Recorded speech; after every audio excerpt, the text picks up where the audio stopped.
All right, welcome. This is Hardcore Record, episode 5, Two Vinyl Nerds, episode 3. We're talking to Rob again. Always talking to Rob is a pleasure. As you'll hear in the episode, we talk about a lot of stuff, ramble on and on. But I went back and listened to the Burn and Inside Out 7 inches. The thing about hardcore and so many bands doing it so many different ways, and how these chords and drums and beats hit so different from one band to one person or another. Where I enjoy Orange 9mm over Burn, I can see how the Inside Out 7-inch can have impacted someone at that time, or even a younger person now. It's good, but doesn't really hit me on this day. It may tomorrow, who knows? But listening to 9 Iron Spitfire that Rob talks about blew me away. As you're listening to it, you really don't understand how the music goes together. As Rob said, it's very interesting how it's recorded. Just want to say one more thing. We talk about getting older and how much we still enjoy hardcore, maybe more now than ever. But being able to listen to it with a clear mind, now that I've been off drinking and through therapy for so many years, I still go to shows by myself. I talk to whoever I can and who will listen. This life lives on. I just want to say, don't give up on it. Get out, go to shows, feel it again and again with everyone. Start bands, labels, share your bands by word of mouth. Get talking and connecting again and again. I rest my heart with yours. All right, enjoy the episode. We're back here with Rob, and we're going to go over 7 inches. Yeah. And I chose 7 inches because that's what I started uploading to Discogs. Okay, cool. Yeah, I only got through half of my 7 inches, nice. And I'm up to like 250. And awesome. I never counted, and I was just couldn't believe it. So I think I got about 500 7 inches. Yeah. It's funny you started with 7 inches because I started with my 7 inches too. But in preparation for this, I was going through all the boxes, and there's 5 boxes, each have about 80 or so. So there's at least 400 records. I'm like, what the fuck, dude? When and how did I acquire this many fucking 7 inches? Yeah, but then when you go through them, you're like, oh wow. Yeah, exactly. Look, I do remember this at this VFW Hall show. Yeah, totally. And then I'm like, fuck, I gotta pick 5 of these fucking things? Like, this is crazy. Oh, I know. So I kind of went with like early stuff that kind of like was like pinnacle when I. Yeah, that's kind of where I landed too. And then I was like, I have a handful of honorable mentions too, just because they're so fucking good, and I couldn't not talk about them. Yeah. All right. So what do you got? What's your first one? First one, right off the top, the Burn 7-inch, hands down, probably my favorite hardcore record of all time. No, 7-inch. Favorite hardcore 7-inch. Favorite hardcore 7-inch. Yeah. Fucking awesome. Is that the? Let me see. Is it here? What's the cover look like? Yeah, just self-titled Burn. It's like it's a live shot of them playing, but it looks like it was a picture of a TV. Because it's like kind of grainy, and it looks like, when you used to pause like a VHS video, and it had like that weird kind of bar in it. Oh, okay. Yeah, just a straight up first Burn 7-inch. Got Shall Be Judged, Godhead, Drown, At a Time. Oh, yeah. I have this one. I do have this one. I fucking love this record. And it's crazy the way certain things just stick with you through time, Yeah. Like, this might be too much info, but, when I sit down to take a dump, I play air drums to fucking Godhead. Like, that's that, awesome. Like, I'm sitting there, I'm waiting for it to come out, and I'm like, fuck, Godhead is just in my head all the time. I sit down, and I'm air drumming that fucking song. Because, like, when this came out, Youth Crew was in its, like, 4th or 5th wave or whatever, and, Burn was just doing something different, but staying like just fucking hard and fast. You know what I mean? And lyrically, it was just, I feel, my opinion, lyrically, it was just far beyond what everyone else was singing about at that time. You know what I mean? I gotcha. Especially the song "Shall Be Judged." Like that solidified vegetarianism in me. Okay. At 13 years old, I heard "No More" by Youth of Today from We're Not in This Alone, right? And I'm like, at 13, I'm like, holy shit, this is fucking wild. Like, not only do they not drink or smoke or do drugs, but they don't even eat fucking meat. Like, this is fucking wild, And then a year later, 14, maybe even 15, approaching 15, you listen to Cats and Dogs from Girl Biscuits off of Start Today. And it's like, fuck. That song breaks it down in such a simple way. Like, cats and dogs do have all the luck, because we would never dream of eating them. Yeah. You know what I mean? But, we'll fucking kill a cow, kill a pig, whatever. Kill a chicken, eat that shit. Like, my true compassion is for all living things, not just the ones that are cute. It's fucking brilliant. You know what I mean? And then, fast forward maybe a year later, "Shall Be Judged" comes out. And it's like, it turns the concept on yourself, where it's like, what's the lyric? A mouth to feed at the expense of both the partaker and partaken. Meaning, like, you're doing this shit, you're ruining the fucking country, you're destroying the living thing for what? For your own fucking selfish greed and fucking, you know what I mean? And then hearing that, and the way that Chaka sings it, and the way that song is fucking, just the way they play those fucking songs on that 7-inch, it was just like, fuck me, dude. This shit is real. And this is like, this is the path. This is the way for me. You know what I mean? Like, That's Shall Be awesome. Judged solidified vegetarianism in me. Even though, like, "No More," Cats and Dogs, and there were other, like vegan songs, vegetarian leaning songs.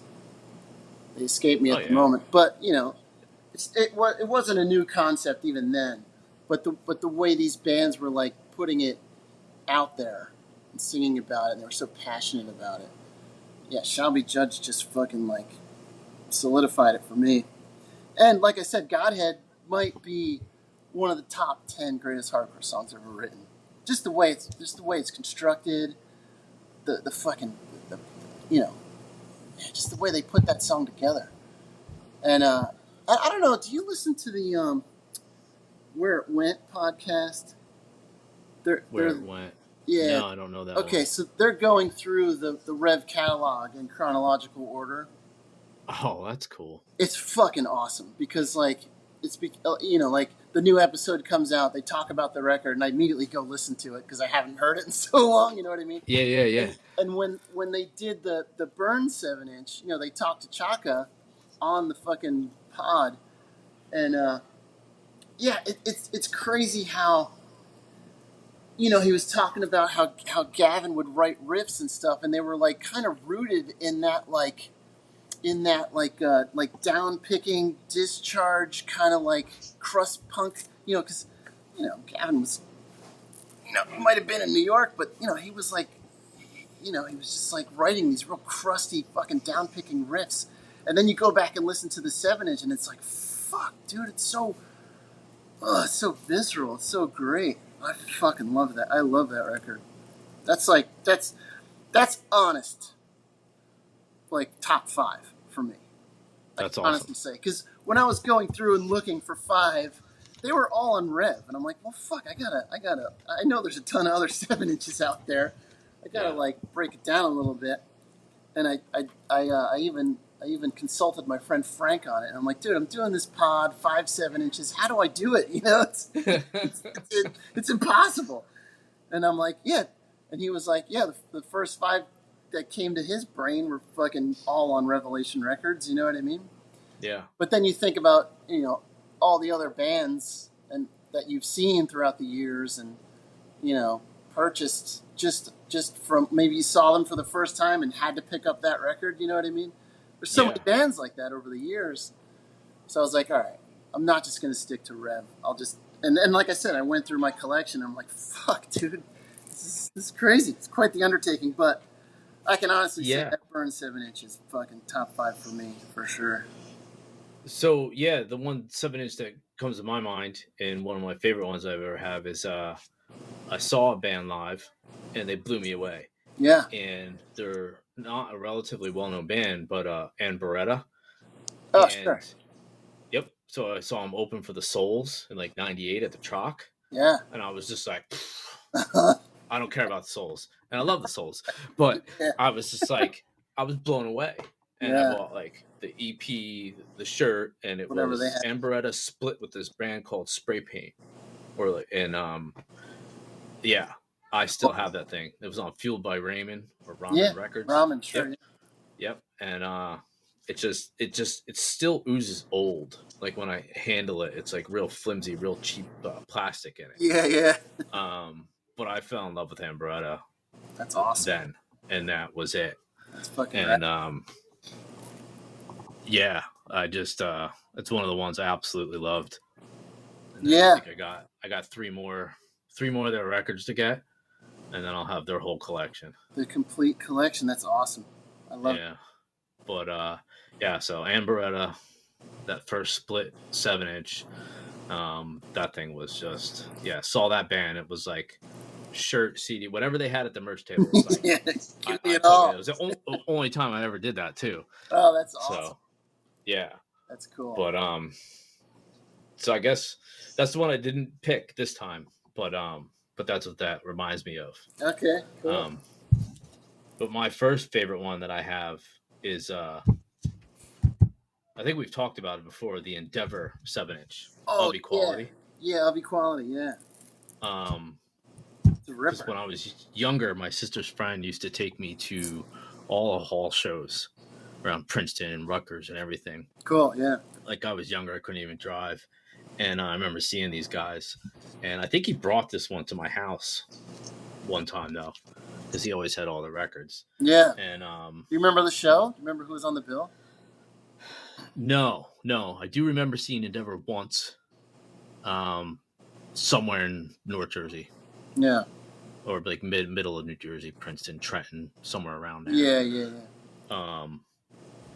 But yeah, Endeavor then just became hands down one of my favorite bands ever. Just That's the awesome. way they play, just the riffs, everything that was just voice is just everything just pierced you. Mm-hmm. Just like, and they were like my first introduction into that style of music. Okay. And like the metal, the screamo, like the early, early '90s emo. Right. But lyrically, I feel like they were one step ahead of everybody else because they were singing a lot about like socio-political shit that not a lot of those other bands were doing. In a very creative way too. Exactly. Yeah. In a way that made it interesting and like, oh fuck, it made you think about what the fuck he was singing about. Oh yeah. Yeah. Great. Yeah. I love shit like that. It's awesome. All right, what do you got? Okay, so now, all right. I don't know if this one counts because it's a double. Can we do double 7 inches? There's no rules. All right, cool. Because that Hose Got Cable, anti-disestablishmentarianism-esque double 7. Yes. Dude, that fucking thing. To this day, I'll put it on later tonight and it'll fucking blow me away. And I'll hear something that I haven't heard on it. You know what I mean? Like, yeah. Fuck, man. So I can absolutely agree with you on that with Hose Got Cable.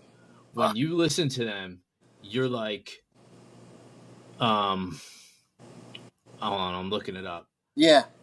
You're just like, it blows you away every time you listen to it. Yeah, it's very manic and like unhinged at times, but then there's like moments of like melody, and then they lock into a groove, and it's like, fuck, where are they going with this? And then they take you on this crazy ride.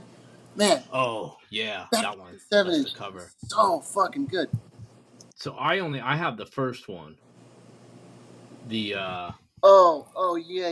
The what is that? I think it's self-titled. The one, it's off of Cather Assembly. Yes, yeah. I know that one. I have that one. And I bought that recently. I found it on eBay for I don't know, it was like $20 or $25. Okay. And I bought it. Whatever. And I used to have all their stuff on like tape or something, some other way years ago. Yeah. You know, because I feel like I made you a tape. I think you're the one that got me into them. I know Swizz was on it, and I'm almost certain Jose Got Cable was on it. Yeah, it might have been that. Yeah. I lost all those tapes years ago. That's such a bummer. Yeah. But yeah, I just wanna say, like, Jose Got Cable, there's just something different about that band. I know. They had that fucking je ne sais quoi, you know what I mean? They just like a step ahead of everyone else, and like, fuck, man. Just You gotta listen to it. Yeah, right. Yeah, you have to. Yeah, you have to listen to it, and even you ever get to see them? No. Oh fuck. Okay, because they played. I actually saw them in New Bedford. I don't know. Oh, at that fest? You were telling me about. Yeah, they played that fucking fest, and I bought that double 7-inch from them at that fest, and I was just because I was so blown away by their fucking set. I had no idea who they were. I didn't know where the fuck they came from. Like, it was just fucking wild. They were just there among all these other, like, you know, I mean, like, there was a lot of different genres at that fest. It was huge, you know, and there was a ton of, and they just like didn't really fit in with everything else that was happening, and they didn't seem to fucking care about it. You know, they were probably just on a tour, and they got on that bill, and they played the show. It was fucking awesome, dude. I mean, it was in like a fucking gymnasium, so it sounded awful. You know what I mean? Yeah. But I mean, they were just like fucking falling on the ground and just fucking. It's pretty funny when you think back then. It's like, oh, they just played in some hall show, and it's like, we love the sound of the band, and it's like, how do you even remember how they sounded like? In such a shitty space. Oh yeah. You knew the music, you knew the words. Yeah, you know? right. So that's what that's how you deciphered it. Yeah, but the thing about even seeing a band for the first time in a shitty space, like if a band can still like capture you in that way and just blow you the fuck away, that's special. You know what I mean? And they had it, man. They were fucking so awesome. Yeah. So one of the members, I think, from Jose Got Cable is in a band called With Patience. Yeah. You and I like, they don't really play outside of Chicago, but I'm like, I love this new band, this With Patience. You told me to check them out the last time I was on. Okay. And I did immediately. I fucking loved it. Yeah, it's cool. It's got another different style, different element. Yeah, it's very cool shit. Where you at? So I got one, and there's a band called, I don't know if you ever heard of them, Inventors in Immortality. Oh. So there's a huge history with this. Okay. So there was a show in Fork River, New Jersey, at a house show, and there was this band called Gray Before My Eyes, and I got invited to the show, and what year? I got to talk. I don't know. 90s or I didn't drive. I didn't drive. Oh, okay. So 90s. So because I needed a ride from somebody, and that somebody wasn't like a person that they wanted at the show, and they wouldn't let him in, and but I got to go in, and but anyway, but there's this song on here called Baton Rouge that just fucking blows you away. You can find it. You can find Adventures in Immortality, I think, on this 7-inch on YouTube. But then the guys from that band, or I think the singer, did Gray Before My Eyes. So then, and then there's another band called Song of Kermit. Oh yeah, I remember that band. Okay. Yeah. So they're all the same singer. All the same dudes. Oh shit. Okay. Yeah, and I think I looked them up one time, and I think like down in Florida, and he's older, like all of us now, but it just bands all over the place. Yeah. But this was early. This is like right before I was even driving. Okay. And it was Adventures in Immortality, that 7-inch that I bought, that just blew me away. That's awesome. It is different and just packed with so much emotion. You know, crawling on the floor, screaming, screaming your heart out about something Yeah, so meaningful. And oh man, it's a good one. That was yeah, just that's so rad. that's one of my favorite ones. Another early one. Cool. Dig it. Yeah, okay, so I got, um, this one was like on the list, then off the list, then back on, and now that I'm bringing it up, I mean, I love it. It's awesome. I'll keep it on. It's the Alachua Neverender Hot Water Music 7-inch. Oh yeah. Dude, I don't know. I don't know what it was. I should figure out where they recorded it because man, it is just like they're fucking firing on all cylinders. Man, it's such a great recording, you know, because it's like it's just like it's two songs. They're fucking raw, you know what I mean? They're just like Yeah. blast through them, and lyrically, musically, in my opinion, like they were in the fucking pocket. You know what I mean? Like they found their groove, dude, and they were going for it. And it, Oh, they were tuned in. fuck, man, Yeah. especially at this time when it came out in '97, so that maybe it Yeah. was like right after uh, Fuel for the Hate Game, maybe right before Forever and Counting, or maybe after Forever and Counting and right before No Division, but. Was Alachua the first song they ever wrote? Is that the word? Is that the story? I Yeah. think there was something on the Live of the Hardback recording that they Oh, said okay. that. Yeah. Yeah. I think so. Honestly, yeah. That live at the Hardback is fucking great, dude. That's one of the best like live records out there. I know. I was Yeah. telling It's so fucking good. I was with John and Jen, and I was telling Jen about it. I'm like, you need to listen to Live at the Yeah. Hardback. Yeah. It's something else. It really if is, you really man. want to understand like old hot water music, like that's just one thing you got to Yeah. listen to. Right. You know? Yeah. That's exactly it. Because like, and I'm not downplaying like what they've become and what they're doing now, but at that time, man, late '90s, they were just such a force. You know what I mean? Like, you know, Yeah, they it's really were. It's been said a But million times, like play every show like it's your last. You know, and they fucking did it. they did. You They know what did. I mean? And they played so many great shows in that span of time, like so many memorable shows, where they were just like, fuck, like, yeah, just so good. Any space, any room, any bill, they were just unstoppable. Once in a while, like, and that's what music is. Like, they came out and their lyrics, just like Avail's lyrics, would just hit me. Yeah, Like, I couldn't have wrote it any better. exactly. I'm like, wow, Yeah. I didn't know that that's how I felt, but that is exactly how I felt. And so profound, you know, so like just yeah, but cut you're and right. It's dry. not. They're different now, and I don't listen to them all the time, and like I used to. But if I go see them, I'm completely blown away, and I love every minute of it every time I see them live. You know, but I mean, I have reservations when they come around to play. I don't need to get into it now, but there's reasons why. Because a part of it, a part of me feels like I don't want to spoil, you know, how I felt about them. I know what you mean. Like it's you know absolutely fine for a band to change, but there is a different phenomena that was present then.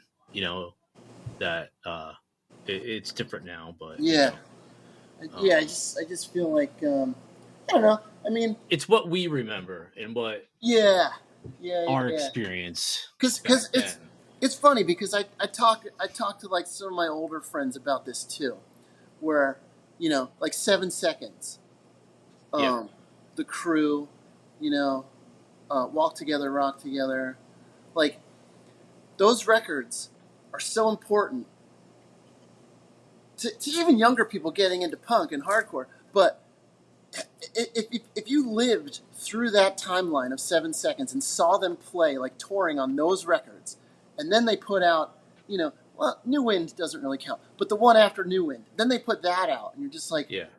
What are they trying to be, fucking U2? What the fuck is this? You know what I mean? Like, I can see why someone that like was into 7 Seconds early on and saw them play and did all this cool shit, and then they went and now they're like writing different kind of shit. I can see why you would feel disillusioned and a little like upset about it. I totally get it. Same thing with Youth of Today. Like, you listen to Break Down the Walls, and then you listen to We're Not in This Alone. Like, We're Not in This Alone, for the record, is my favorite Youth of Today record. But, you know, for someone that saw them on tour on Break Down the Walls, they fucking hate We're Not in This Alone. You know what I mean? They're like, they changed their sound. They're different. It's not what it was. You know what I mean? But it's just your perception. It's all your relative. Experience. Exactly. Yeah, it's your experience. Each album, each album band puts out is a different experience. Yeah, right. And I'm not saying that like Break Down the Walls is worse or a bad record. Yeah. It's fucking awesome, and it changed how I view the world. You know what I mean? Yeah. It's an important record to me. But I like We're Not in This Alone. I like that record. It's fucking awesome. Yeah. And it's the same with Hot Water Music. You know, like I haven't liked a lot of their records they put out recently, but like I said, they played some of the most incredible shows I'll probably ever see. Yeah. In we 90s did at the early 2000s. You and I went to one at the Maxwell's. That fucking show at Maxwell's. Yes, dude. Fuck. Yeah. How great was that? Right? Yeah. Yeah. I got too drunk at the end of the night, but they were drunk. But I was too. Yeah. Yeah. Right. Yeah. but it was kind of like a testament to who they were at that time. You know what I mean? Like, because I feel like they broke up after that tour, and then got back together, and No Division came out. Right? Isn't that the story? I think so. Yeah. Something like that. Yeah. Something like that. Yeah. And you can see why, because they were just like, they were in it, man. You know, they were fucking drinking, having a good time, playing songs, singing about important shit, doing all this fun shit. And that's what it is. What did that place hold? Like 45 people at the most? Yeah. Like, do you remember who else was on that bill? It fucking kills me that I can't remember. I bet you we could look that one. They opened for Rival Schools? Is that what that was? No, not that. Because they were the headliner of that show. Yeah, they headlined that show. Yeah. But yeah, that was what a fucking show, right? Look at us. I might have the tickets still, because that was all Ticketmaster back then, I think. Yeah. Oh, fuck. I should go through my ticket stubs. I'm sure I have it. Yeah, we will. We'll get back to that. Fuck. If I was at home, I would totally fucking break them out right now and do it, but I'm at work. So that Alachua, Neverender, 7-inch, it's fucking great, man. It's so fucking good. And like I said, lyrically, musically, they were firing on all cylinders at this time. In my opinion, you know, I think they were. Gotcha. They were great. Man. My next one would have to be, I got Vision, Undiscovered, with the Monkees on it. Yeah, dude. So, what a classic. Fucking classic. Yeah, well, and I chose that one because I got into Vision later on. Okay. And I got into like more like the screamo first. And then like I heard other hardcore bands, but then I was like, oh geez, these guys are from New Jersey, you know, and I just stumbled upon them. And, you know, no one really told me about them. And then and to me, it was just such a cool hardcore sound. They did their own thing. Yeah. Didn't matter. Just like a lot of those early hardcore bands. Right. It was just their own thing, their own way. And it didn't matter to anyone else if it sounded good, if it didn't sound good, you know. Yeah. Or what. And it was just their interpretation of hardcore, you know. Yeah. And then that's what got me into Vision. And it just one of my favorite hardcore bands still to this day. Yeah. And being from New Jersey, it really does. It holds a little bit more meaning, you know. Yeah, no, totally. Yeah. So that's rad. Did you go to the memorial show for Dave? No, I was up here. That was recent when I first moved up here. Yeah, okay, yeah. That was a dumb question. I would have seen you or known you were going. Oh, I'm well, sorry. yeah, but that's That all was stupid. right. Our That memories, was, you know, so many, that was so silly. many But times. hey, circling back, in my opinion, that day, Burn played the best fucking set of the night. They Oh, were that's cool. fucking That's cool. amazing. I God, did live through it online. I did watch a bunch of stuff online, what a which is great cool. fucking band. Yeah, you should Yeah. check out the Burn set if it's up. All It right. was fucking amazing, dude. It was so good. And all the band, and just the whole reason behind that show was special, and like Yeah.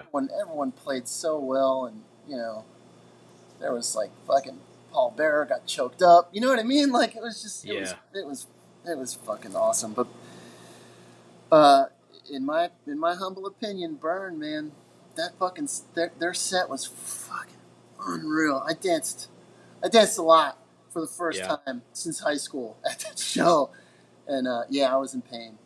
There were fucking cramps. My arm hurt. Like Oh, it was yeah. fucked up, but it was so fun. It was so fun. God, it was great. They're great. I love Burn. I think Burn's my favorite hardcore band. Yeah. That's the theme here. Uh, who was it? My turn?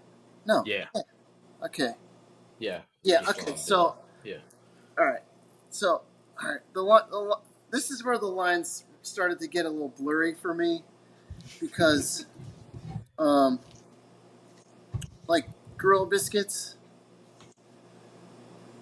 um, that 7-inch is, you know, such an important part of like New York hardcore history. As is Hmm. Start Today, the LP. But I didn't want to just stick to Rev. I didn't want to just stick to like um, Youth Crew or standard hardcore, as it were. So Swizz is another one of my favorite bands, and That is a band I forgot about okay, yeah, no, they're until now. still Yeah. on my radar. I still listen to Swizz all the fucking time. I do. I fucking love Swizz, I and love the way Swizz changes things up. oh, I know, Just I know, and yeah. I'm a sucker for DC hardcore. I love DC. I just there's so many great fucking bands and talented people that came out of that fucking town. It's like Oh, and that's it's like astounding. you can say that, but that's still an understatement, you know. Exactly, yeah. It's just astounding. And yeah, it The, is. the body of work that came out of all those kids from DC.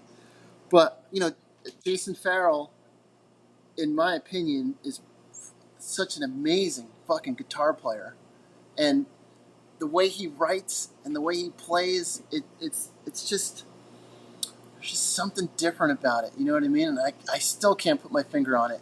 And everything he's done beyond Swizz has been great. Um, Yeah.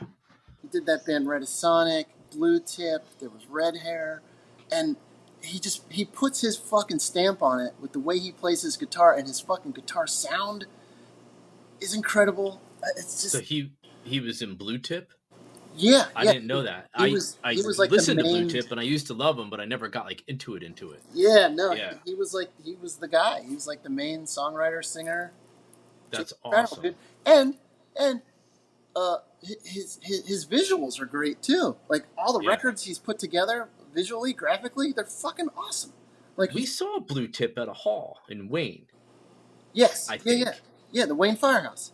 Yeah, Yeah, yeah. So with Blue Tip and I forget who else was there. well, Somebody unplugged the power at somebody's set on somebody's set. I think I yeah. remember this. There was Was like a that at the report of a drive-in? no, Wasn't that the drive-in? no, I don't think so. Trying I've to think. seen them at a hall one time though. Yeah, you sure it wasn't the Wayne Firehouse? It might have. Well, yeah, no, I did see you at the drive-in at the Wayne Firehouse. Yeah, so did I I. don't think it was the Wayne Firehouse. Oh, Um, okay. you parked in the back, like you went down the side, you parked in the back, and then you had to come up back from where you parked to go into the show, and it was like a side entrance, and then when you went in, the left was a stage. It was up there in North Jersey somewhere. Yeah. Oh Is that no. That's Manville Elks, right? okay? It Yeah, was you, me, and Jen were at that. I yeah, think. yeah. Yeah, Yeah. Yeah, and that the was me. names of the bands are on the tip of my tongue. I don't know why I can't think of it, but I can't think of it either. yeah. Fuck, man. Oh well. Well, Newfound Glory played the show. I huh? think I think it was Newfound Glory. Oh yeah. Yeah, Okay. I think it was way back then. Yeah. Huh. I seen them when I went to Colorado too one time. Blue Tip. It was International Noise Conspiracy and Blue Tip. Oh, sick. I was in Colorado for like a couple months years ago. I have the Yeah. flyer still. So. Oh, that's awesome. Yeah. That's a fun bill. Yeah. That's cool. Yeah. So the Swizz. So okay. So I don't know the full story behind this 7-inch. I tried looking it up, but you know, I got to a point where I didn't really care. I'm like, I knew when it came out that there was like a story behind it, and I never paid attention to the full story.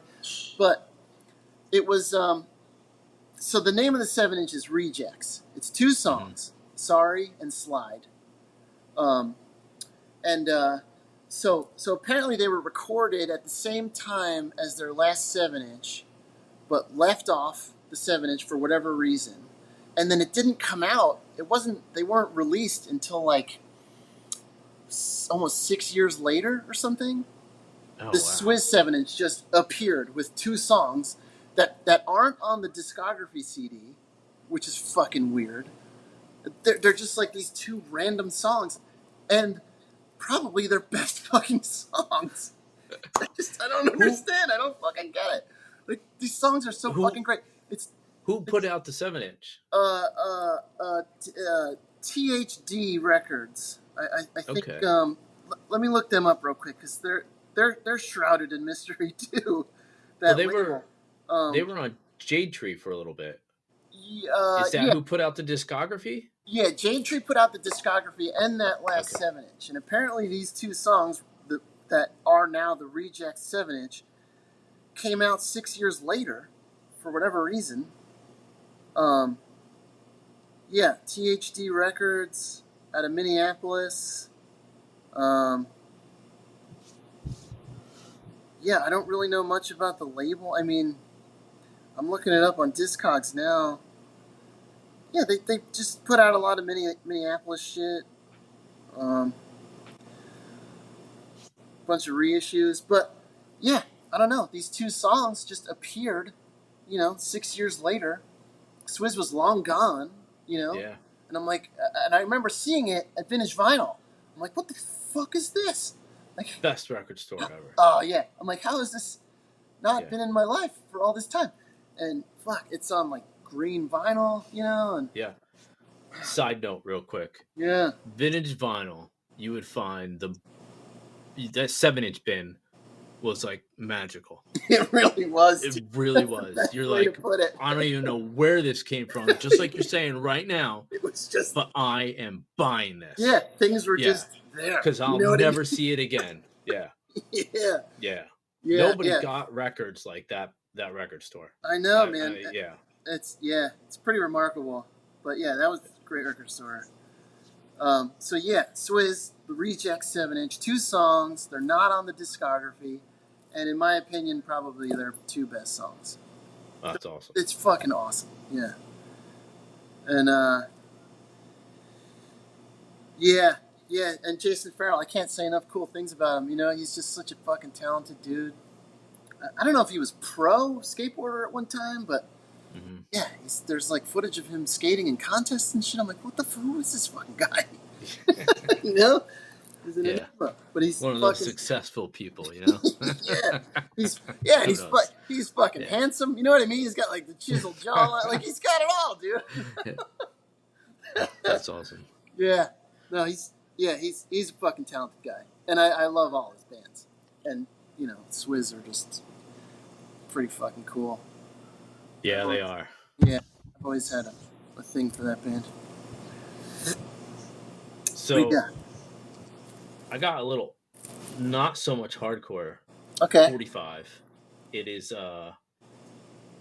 it's probably this band and this 7-inch. Again, it was delivered to my house by one of my sister's friends, and this is what got me out of like a lot of hardcore and started getting me into alternative. Was I had the Modest Mouse Blue Cadet 3 to Uconnect. Oh yeah, look at that thing. 45. And that's right. I played it so much Uh-huh. every time you put it on, like it does crackle. It Yeah. does crackle. Yeah, it's I got the should probably crackle clean and it. pop. But Modest Mouse, that just, I don't know, that led me into a whole nother realm of music. Yeah. Like the offshoots of like hardcore, Yep, um, yep, yep. and the different style of everything. Yeah. It's funny you say that. I don't I don't know what band it was for me, but there are like bands and musicians that are rooted in like DIY and punk and hardcore, and then they do these things that are just totally a total departure from that, but they Yeah, somehow maintain like that mentality and that integrity. Um, and I love that. Like I love bands like that, and I yeah, can get behind them. You know what I mean? oh Um, yeah. but yeah, uh, Modest Mouse. That's awesome. I mean, yeah, Biggest show I ever went to was in a stadium, like a Modest big Mouse. thing, big seated, was Modest Mouse. Yeah. The only Okay. time I ever been to like a show like that. The Yeah, next like biggest show was like a Slayer show, a but yeah, concert. Yeah. yeah. It wasn't a show; it was a concert. There we go. Right. That's exactly what it was. Yeah. My first and only was The Cure. Oh, nice. Yeah. That's a good one. That's a Yeah, I wasn't mad about it. You know what I mean? I mean, I was mad no. about the ticket price because I was used to paying like, you know, Yeah. 10, 15 at the most to see bands that I like. And it's like, I like The Cure, but do I really want to pay this money to see them, you know? Yeah. Yeah. But yeah, that was, I don't even remember. That was like turn of the century. I think it was either 99 or 0, maybe. Might have been 99, 98 or 99. Before everyone got old, right?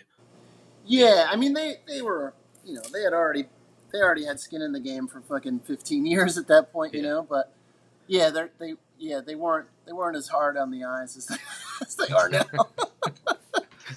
Yeah, we all are. Yeah.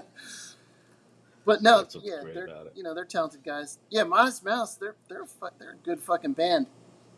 Like I had a roommate that was really into them. And he would try to like, you know, um,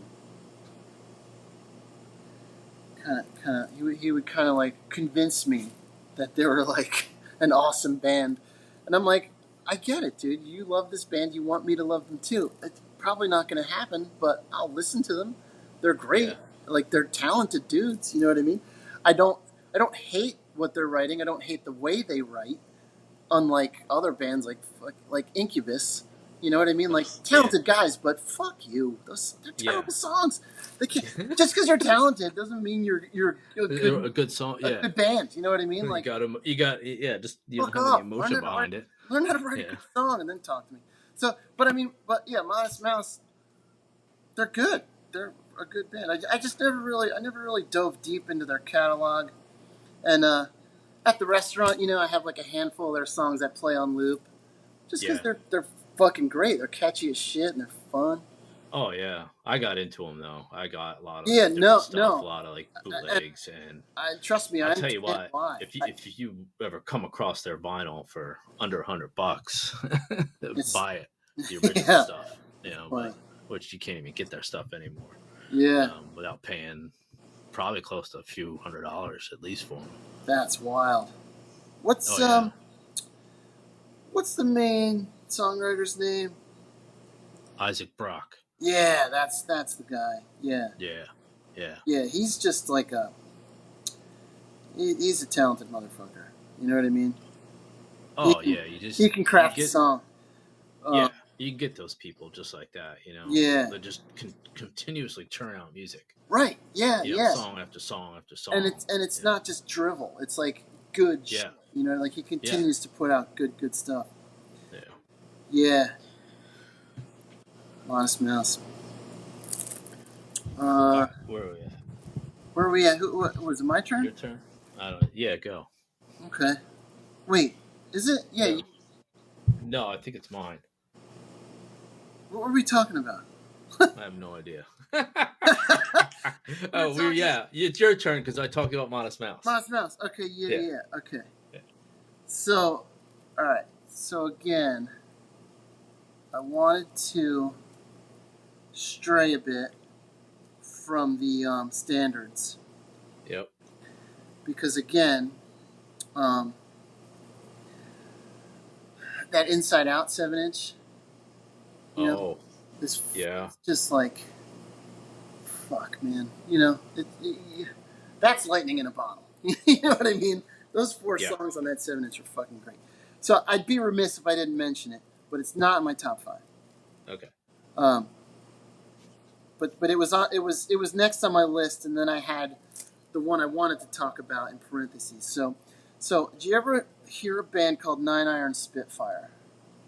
I've heard of them, but never listened to them. Okay. It's actually the dude that is in Great Falls. Yes. Damien? I met him. Yeah, right. I knew that he was like a buddy of yours. It's one of his early bands. Oh, okay. And the first, so they put out a demo and then they put out a 7-inch with like most of the demo on it. So it's just like a cleaned up version of the demo. But it's called Seventh Soul Sacrificed. And Indecision Records re-released it on a 12-inch with the demo and like a couple comp tracks and split tracks and stuff. But the Seventh Soul Sacrificed 7-inch is it's fucking awesome, dude. And I've come to realize that Damian Johnston is a fucking genius. He's a fucking tortured genius. He's brilliant. Because this 7-inch, like the songs just kind of all bleed into one another, and it's so fucking unhinged and wild and just loud, and they're just like all over the fucking place. But when you dial in on that, when you realize that's what you're getting in, that's what you're setting yourself up for, it's fucking unbelievable. It's unfucking believable. His guitar sound, the way he fucking, like, even his fucking feedback feels like it's planned. You know what I mean? Like, just the way he, dude, it's I'll so have to check that band out. You're gonna fucking love it. I know you will. I'm surprised you haven't heard it. You said you heard of them but never listened to them? Yeah. Dude, Brian, write it down. Seventh Soul Sacrifice, Nine Iron Spitfire. You gotta listen to it. You have to. You're gonna fucking love it, dude. It's so good. It's so good. And it's just like, you know, it was kind of just like, they did a split with Botch too. I don't know if it was if they had 2 songs on it or 1 song, but that's on the discography. They don't have a lot of releases, and everything they put out is just fucking awesome. What years was this? What year? So the 7-inch came out in '96. Okay. And then the re-release was 2021. Okay. With everything on it. And then in between, they did the split with Botch. There was a comp that they were on. Where the fuck? Oh, here it is. Yeah. So there was the demo, the split with Botch, the 7-inch. Yeah, and a comp. So there's not a lot of material out there, but everything they've done is just like it's just that real, you know, like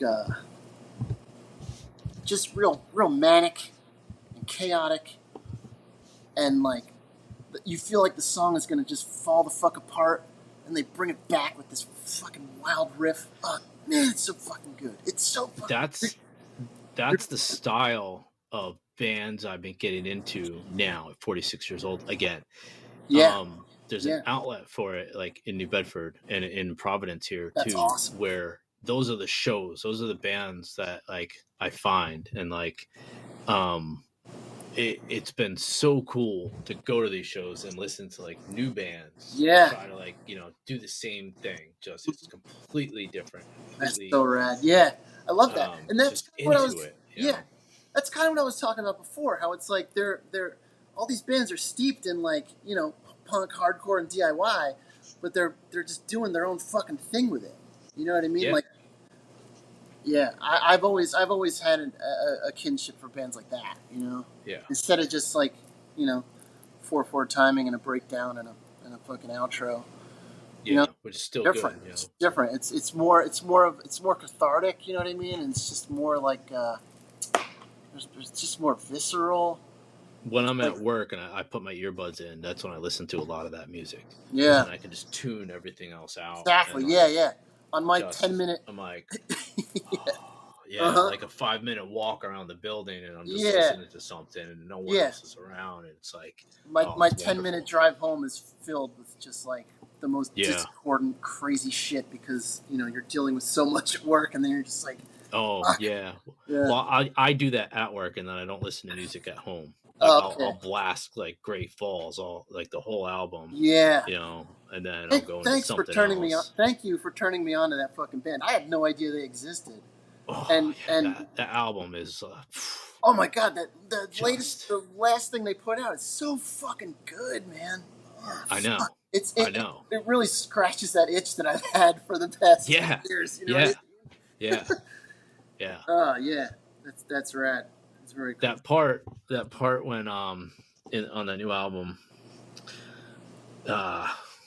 when they scream like there is no escape. Yeah. So I'm just standing there at the show, and I'm just like kind of like looking down at the floor, and they break into that, and the bass player is grabbing me by the shirt. And he's like screaming it in my face, and I'm like bouncing back and forth, and I'm like, yes, yeah, yes, yeah, that's so rad. Fuck. Oh man. Yeah, I could use some of that at 48. You know what I mean? Yeah. I get you. Yeah. All right, I got one more, but I do have a little. I guess we'll call it an honorable mention. Yeah. Because somebody gave me a bunch of records recently. Some of the ones I sent to you, this was in that package. Okay, cool. But I got the original Queen and David Bowie, Under Pressure. Oh my god! Wow, look 45. at that! Holy shit! Oh yeah. Wow. Pretty rad, right? Yeah. And my wife has always loved this song. And but we never played that. What we always did, this is the reason why I'm mentioning it too, because I have the Small Brown Bike Casket Lottery. Yeah. On clear vinyl. And I've heard people try to like do the Under Pressure before they cover it. Yeah. Nobody covers it like that. No, you can't come close to that cover. You just can't. That's like almost as good as the original. Yeah. And that, it's not a 7-inch, but a 10-inch. That record I could play, and the kids would be okay listening to music. That's awesome. The whole family liked that record. That's great. And then when I got the 45, I was just like, wow, that's awesome. That's, I don't know. It was like a little full circle moment, I guess. Yeah, no, that's fucking cool. What was the name of that B-side? Soul Brother? Is that what that said? Yeah, Soul Brother. Is I didn't listen to that. Is Freddie Mercury on that one too? Or just Under Pressure? Yep. Performed and composed by Queen and produced by Queen and Mac. I'm sorry. Is Bowie on that one too, or just? Oh no, not Bowie. Okay. Just yeah. That's just a Queen song. Okay. Well, that's kind of funny. Yeah. It doesn't say he's got anything to do with it. Okay. That's cool. You should if you like that song. I don't know if I mentioned it the last time, but there's a I think I'm sure you can find it on YouTube, but there's just like a vocal track of Freddie. Yes, I've heard that. Have you heard that? Yeah. That is fucking unbelievable. I know. Holy shit. He probably would have like sold just as many records without the music, you know? Like, yeah. Just God, Freddie Mercury's vocals on that, I don't know if it's like buried in the mix, but it doesn't shine through the way it should when you listen to just the vocal. Yeah. It's fucking remarkable, dude. I know. I like being able to hear a lot of that stuff anymore. Yeah. Like breaking it down. Yeah. Like cool. On a side note, I have it. I could send it to you if you want it. I don't know if you've ever been into Guns N' Roses or not, but I have a bootleg of them, and it's back before the Patience EP ever came out, and it's acoustic Guns N' Roses, and it's completely bluesed out. That's cool. When you listen to it, it's like it takes all those songs, those early songs, and you're just like, you hear another depth to it, and then you can listen to it plugged in, and you're like, it blows me away. Yeah. And I feel like once I listened to that, then I was like, wow, I didn't realize how good they were. Yeah, right. Yeah. Yeah, I think you get a better sense of like people's talent stripped down. You know what I mean? Oh yeah. Especially with like major label records, because there's always like so much overproduction and shit like that. Yeah. And that's, it's funny. I was listening to, I watch a lot of like drumming things on YouTube. And there's this drummer guy who listens to a song, plays it, and then talks about it. And he was saying how Bill Ward from Black Sabbath is like one of the most underrated drummers of that time, because the recordings weren't the best, and his style of playing and the way he played never really kind of shone through the rest. It was kind of like, he was kind of overshadowed by, A, what they were doing at the time they were doing it, and B, it was all about the riff. It was all about riffage. Yeah. So when you listen to Black Sabbath, you hear the riffs. Right. The drums there, but you don't really concentrate on the drums at all. Yeah, but dude, as a drummer, listening to Bill Ward play the fucking drums, it's unbelievable. Like, even trying to learn Black Sabbath songs, in a practice space or whatever, I'm like, holy shit, what the fuck did he just play here? This is insane. Like, you don't think about it until you actually listen to it, and then not have to learn it, but have a want to learn it, and you're just like, what the fuck is he even doing here? This is madness. But it was totally overshadowed by the riffage, you know what I mean? And it's sad. And he was saying how if there were better, if they got a better drum sound on a lot of Black Sabbath's recordings, Bill Ward would be heralded as one of the greatest drummers ever. And it's true. Some of the shit he does is fucking wild. But that's awesome. You don't think about it because it's all about the riff. I want to mention one thing. Yeah. Because as I was going through my 7 inches, I talked to Firmer, and I found a couple unanswered releases I have. Oh, sick. And then I looked everything up on Discogs because I was like, yo, your cassettes being sold for $45? That's fucking nuts, dude. $45. Yeah. Holy the cassette is going for. Wow. And I didn't tell him I found that yet. So maybe when he listens, he'll realize. Yeah. But I was asking him about the discography and everything. Yeah. Because I was looking for more of the stuff. But anyway, yeah. But my last 7-inch is a Reversal of Man. Okay, yeah. Cover. Which one is that? I can't tell. So it's split with a band called Cease. Oh, okay. On Blacksmith Records. Cool. I bought that at a show, a VFW Hall show. That was another VFW Hall show, another early one. Yeah. But that's another band I just love listening to. You put the headphones on and I just sit there and relax, and I'm like, just love the way it all just is put together and comes Yeah. out. And again, it's just another one that's just so different. Yeah. You Right. know? Mm-hmm. Yeah. They're a pretty remarkable band too. This Is Medicine is that LP, Reversal of Man. This Is Medicine. Yeah. Fucking. Well, I've just been listening to the discography lately. Okay. Yeah. Yeah. Fuck. That record is fucking unreal. It's unreal. Yeah. Again, it was just another thing, like it's just that time. You know? Like for me, that's what I wanted to concentrate on today was just that time and just those bands that just blew me away. Yeah. And never thought music could be like that until like you go to the show and you hear this and you're just like, wow. You know, it's just yeah. Yeah.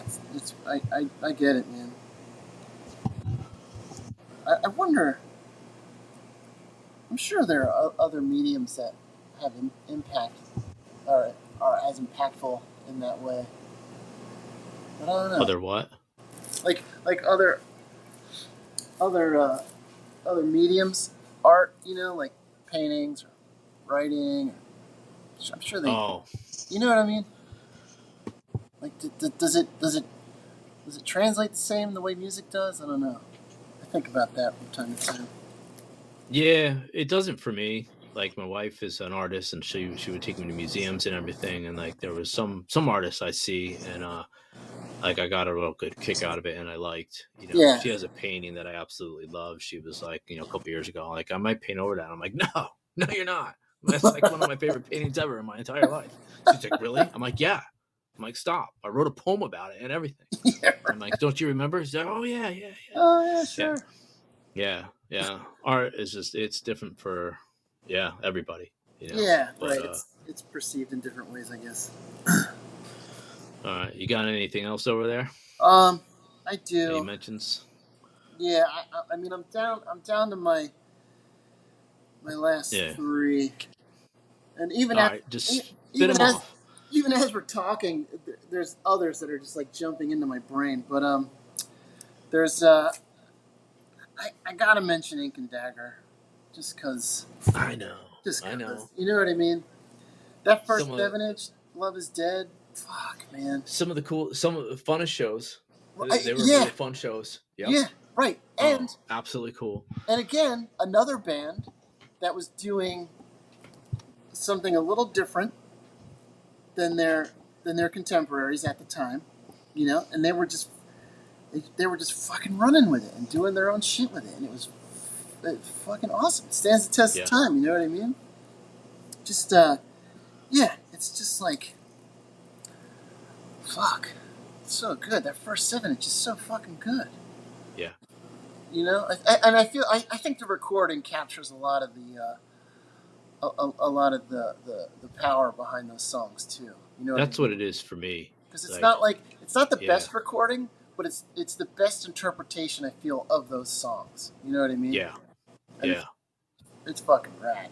They were great, and you know, I have friends that are really into Ink and Dagger, and they're like, it's the first 2 7-inches for me and nothing else. I'm like, what, dude? You gotta understand, they never, you know, they were always pushing the envelope. They always wanted the next record to be different. You know what I mean? So like, you want to pin them down like Clockwork Orange style, you know, make them listen to it. Right. But like, yeah, I mean that the very last thing they put out was fucking awesome. It was so like proggy and weird and just like a lot of dissonance and space in the songs, but the riffs were fucking there and like the playing was there. They were just like just on a different plane than everyone else. You know what I mean? From the very beginning. Yeah. But yeah, that Love Is Dead 7-inch is pretty fucking rad, and even the Drive This 7-inch Stake Through My Philadelphia Heart. Those fucking 4 songs are great too. Yeah, I know. That's the one. Yeah. Such a good band. But one honorable mention. You ever get into Life's Blood? No. From New York. Okay, so they were from New York, but they weren't they had no New York hardcore pride. You know what I mean? Like they were not a New York Okay. hardcore band, but they were just like punk and hardcore kids from New York. Was it that Long Island area? No, it wasn't Long Island. No. I'm pretty sure it was. Pretty sure they were like in the fucking Lower East Side, Manhattan. But yeah, no, like their discography is worth checking out. Okay. Yeah, I don't know.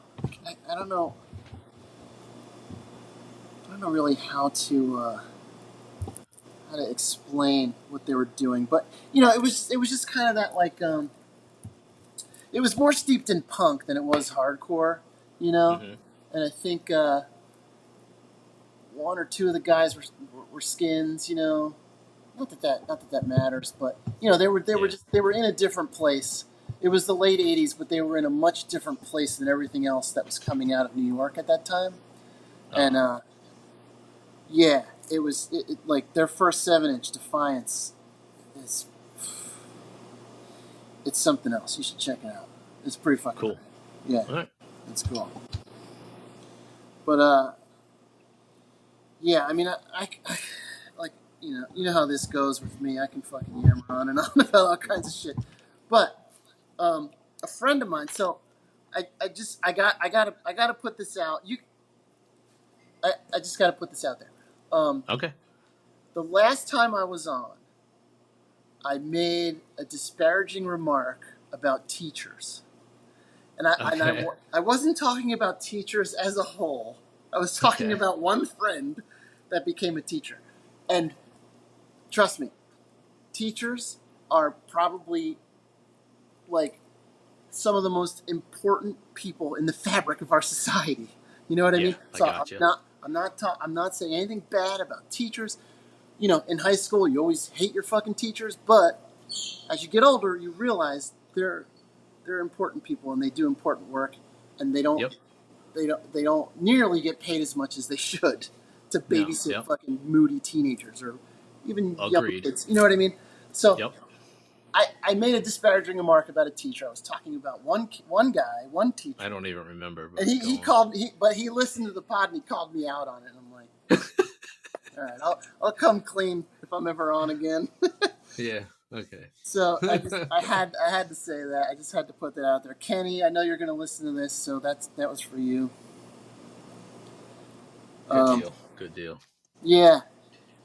So that's it. I mean, there's a ton of other 7-inches. You know what I mean? Like I said, going through my boxes, I'm just like, fuck, man. How do I narrow this down? But this was great. We'll do one more question. What's on your top playlist right now? Like, what band are you like? Oh, like say like today. Like, what's in your mood? Oh yeah, okay. Well, Kiss It Goodbye. They're not a new band by any means. No. But, that Where It Went pod, they just recently did the last 7-inch by Kiss It Goodbye, and oddly enough, Damian Johnston from Great Falls, 9 Iron Spitfire, Playing Enemy. Yep. He's on that record. Okay. And he did all of their fucking graphics too. Oh, right on. Like throughout their whole. I think they put out an LP and a couple 7-inches, but yeah, Damien's like all over all their shit. But he actually played on that last 7-inch, and sticking true to form, you know, they do the episode. I listen to the record, and then I've just been on this like Kiss It Goodbye kick. Their fucking demo is fucking awesome.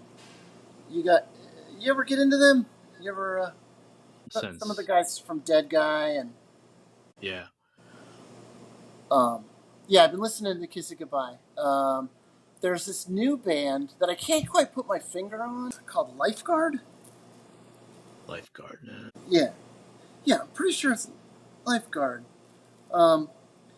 It's weird. It's like they're like indie rock, but it's like real discordant and kind of like punky and weird. But it's like it's interesting the way they write, and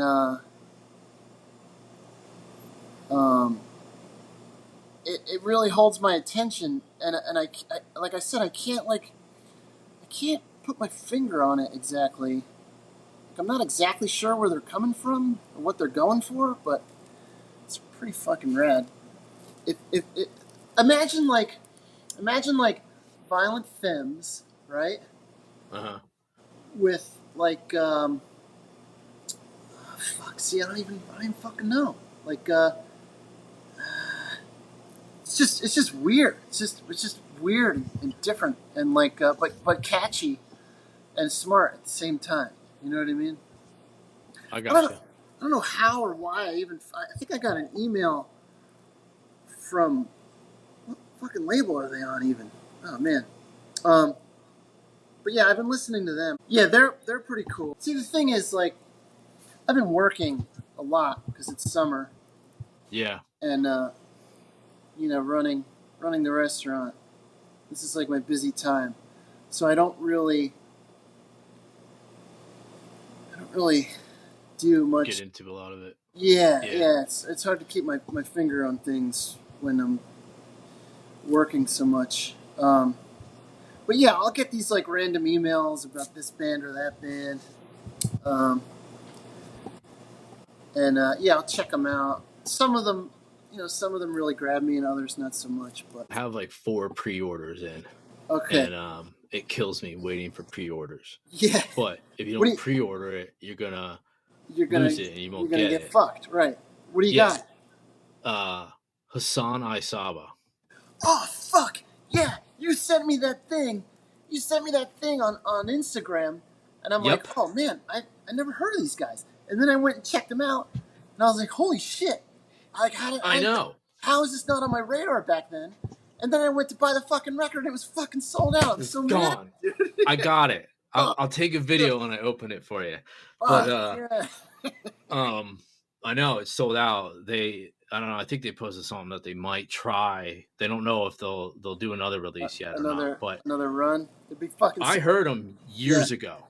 Okay. I don't know what I had them on, but I listened to them. But I remember the stuff was hard to find. You couldn't really find it. But they've been telling their story on Instagram a lot lately. Oh, but cool. That new release that's coming out, I was so excited. And I think like I read something and someone like considered it like, I guess you got people nowadays that categorize everything. They categorize it as like emo violence. And I'm like, okay, I can understand, where you're coming from, but it's not like violent music, it's not like, right. But it is, some of it's just so in your face. And, again, it's another one of those old bands. This is a re-release. Yeah. That's coming out on Iodine Records, which is just, I'm so excited for it because, you ever pay attention to, who is it, Numero Records or the Numero? Merrill, sure. Yeah. So like, they're just like, I just love how not everyone, but these people are making sure these old bands don't get lost and forgotten. Yeah. And putting everything out again, it's just, it's cool. It's definitely cool. That's part of why I wanted to do the podcast and just talk about music. Yeah. Just from like a fan base of it all, because so it's always a good story, No, for sure. All right, so I think we got through quite a bit more than 5-7 inches each, but it's all good. Yeah. We did, yeah. We'll pick another format for next time. Yeah. And, yes. We'll go from there. Yeah. I'm looking forward to the next one. Cool. Yeah, keep me in the loop. Let me know what you want to do. Yeah. Either or if you got it, let me know. Yeah. I know we threw around some ideas last time, but I don't remember exactly what we talked about. But no, the 7-inch thing. Yeah, this was fun. Yeah, we should do. We should do 12-inch EPs. All right, done. I need a few weeks to dig through all that though. Or just 10 inches, 10-inch records. Ooh, 10 I inch got. only. Those Yeah. are some of my favorite records. Mine too. Let's do it. Yeah. 10-inch All only. right.